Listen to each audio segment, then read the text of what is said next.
Hello ladies and gentlemen, and welcome to a new episode of Eve Echoes. That's it, we've finally managed to contact, I think, over 264 people in-game by opening the chat, opening the conversation, and sending you guys the codes.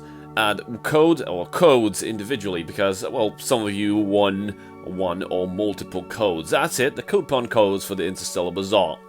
And I had to do it this way. Other content creators actually resorted to just doing a raffle on the 30% and 50% discount codes, and just put all the 10%, the 210% codes up for grabs, whoever was the fastest to get them all, or whatever managed to input more codes.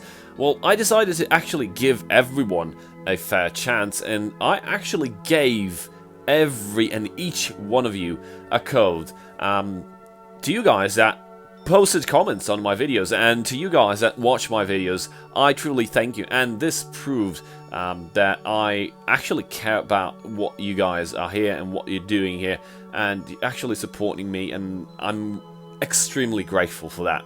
By the way, by individually contacting each and every one of you to give you your code, I did not get any endorsement from NetEase. I didn't get actually anything out of it. The only thing that I do get out of it is your appreciation and your respect for what I do, and of course, again, your trust, and offer you my respect for what you guys do here, and what we've managed to do over the course of this past year by, well, pretty much evolving the channel. And remember, whenever the opportunity will arise again, in which I'll be in a position to be able to give away stuff to you guys, I will gladly do it, probably in the most difficult way possible, to ensure that each and every one of you gets your prize properly and correctly and fairly. So with that out of the way, well, for the past weeks, I'd say for the past month, I've been nagging at the developers, and why did you interrupt the Trello? Why the updates on the Trello board stopped? That was a bit important by us, the player base and the community, being able to see the roadmap and what exactly are you guys planning. Be it we won't be able to see the silent fixes and all the crap that goes into silent patches and all that, but at least we will have a perspective, or at least an overview of what's about to come. And most of the devs, alongside the community manager, actually pointed out that, hey, yeah, we should actually do this. Why did we stop? And lo and behold, they actually managed to push new changes into the Trello board this week. Yeah, they managed to put an overview for November and for December. And yeah, there's a couple of stuff that's going to arrive. Of course, at the end of November, I guess you all saw the announcements from Joseph, and a couple of posts on the Eve Echoes official Facebook page, and an official group, and on Twitter, and I think that's it. Which is the tactical overlay. The tactical overlay was a feature that was present in the beta. I don't know if it was present in the alpha as well. I wasn't in the alpha, by the way, but I was in the betas. And in the betas, the tactical overlay was constantly present. You weren't able to actually deactivate.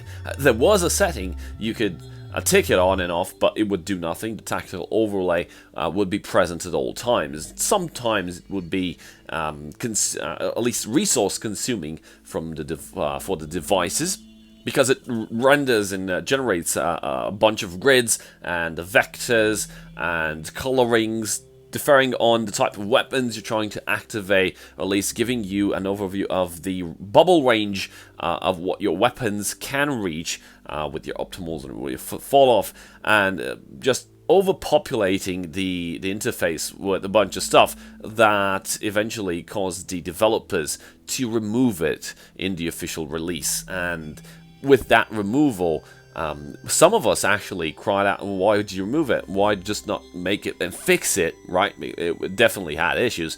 But they figured, well, we didn't manage to figure a proper way into resource management, and it was still causing issues, and we decided to just, like, feature cut. But in the end, I guess a lot of players still asked for it because tactical overlay is important in fights and PvP, and of course can even help in PvE, but mostly it's important in PvP.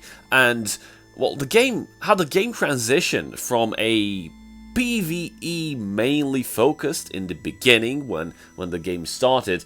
Right now, the game is more focused on the PvP side of things because people are moving to nullsec, more people are moving to nullsec, more people are involved into big fights, and well, tactical overlay at this point is definitely needed. So they did manage to find some time and fix it, and they did fix it, and it's going to be arriving near the end of November. What am I talking about? This is the end of November. I'm guessing it's going to be arriving in the first week of December. That's my estimation. So, the tactical overlay, this is something that's going to be arriving soon, and the December month in the board was added, and it contains a bit of interesting stuff. And we have no information yet, at least this is the public info that we have. Also, I've tried to, question my way here and there, but I didn't manage to get any decent amount of info. But I will come back when I get some proper, accurate information what they represent. But I think we can speculate, because aside from the holographic reconstruction, where everyone, including myself, believe that it could be like a fitting tool, it turned out to be the nanocore system. Blech. Okay, so we've got anomaly detection array and the base detection array. These modules are going to be the extensions for the citadels. I can't remember exactly if these modules were for the capsule outpost or if they were for the citadel. I will have to go with the capsule outpost, but I may be wrong. But definitely, these are modules which are an extension to player-owned structures. You just put them in space, or fit them if it's the case with the capsule outpost, and you will be able to spawn better anomalies in, I don't know, maybe base detection. Base detection tells you, if I remember correctly, there was a post 6 months ago when they introduced sovereignty, and it was about you getting notification when your base, at least the base in the system, pirate base in the system, is attacked, or at least if there's some people sitting cloaked in it and stuff like that. This might be an interesting addition. It's definitely going to be worth looking at when it arrives, at least more information on it arrives. And we've got Dull Star Treasure Trove, new discovery gameplay. One thing is for certain that we can assume, at least what we've learned so far after 1 year of NetEase, is the language barrier.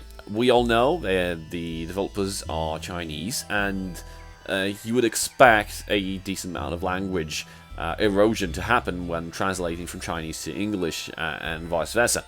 Well, if what I think is true by reading the discovery gameplay, discovery is actually exploration. There's no doubt about that. And new discovery gameplay actually means new exploration content. Now, we were very unhappy when exploration launched because we did not get solo exploration. So after painstaking 1 or 2 months of constantly demanding solo exploration, they did provide solo exploration, but it wasn't what it was supposed to be.